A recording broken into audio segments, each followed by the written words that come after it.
There was once a little boy called Michael. Say hi, Michael. Hello.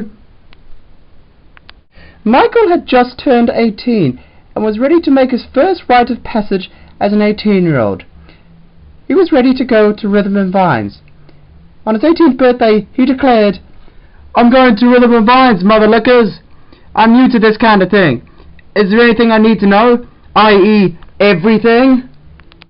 Later that day, Michael was jive walking down the sidewalk when he happened to bump into Conor Beggs. Michael said, "Conor, you're in the top 4 for the Rhythm and Vines protege. Have you got any information about Rhythm and Vines for me?" Coincidentally, Conor did have some advice for Michael and said, "Yep, I've got some information." So Michael sat down under the sun. And suddenly, in an explosion of unrealistic proportions, Conor took a human form. And he lost his foot, obviously, and said, "I give you the First Timer's Guide to Rhythm and Vines by Conor.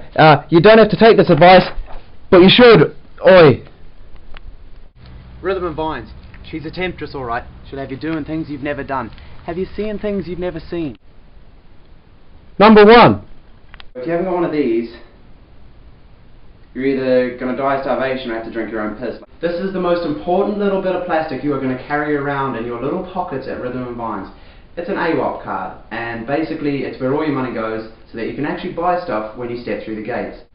Your human money isn't worth anything as soon as you cross that border between Gisborne and holy shit, where are my Rhythm and Vines? Okay? Number 2. There's a wide variety of beverages on sale at Rhythm and Vines. Aquila is a fine drop. I tend to go for ale, because when I want more, all I have to do is yell,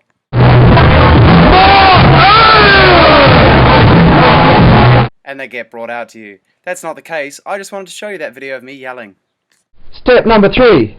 At times the crowds at Rhythm and Vines might be a little bit overwhelming. But at those times when it's just getting a bit too much, you can say to yourself, at least it's not like when the World Cup was won by the All Blacks in Auckland City, because this is mayhem.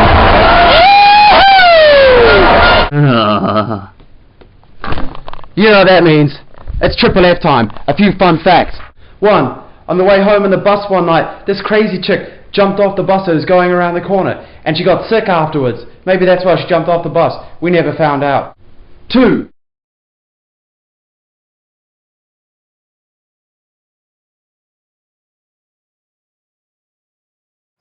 And 3. There's hammocks up the hill, but you don't go there for a nap. I found that out one time when I went there for a nap. People don't nap up there. And all of a sudden they were back where they had started it, on the sidewalk. Conor was still pointing at Michael, and he said, "Was that helpful? Did you learn everything you needed to know?" And Michael said, "Yeah, it was good. Cheers." And no sooner had Conor disappeared than Michael was out in front of the rhythm stage at Rhythm and Vines, having a crazy wild time in front of the sickest DJ set he'd ever heard. And he owed it all to Conor.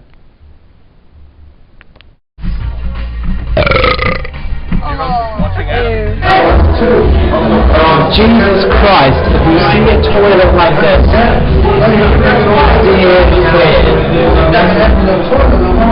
Because when the shit on the wall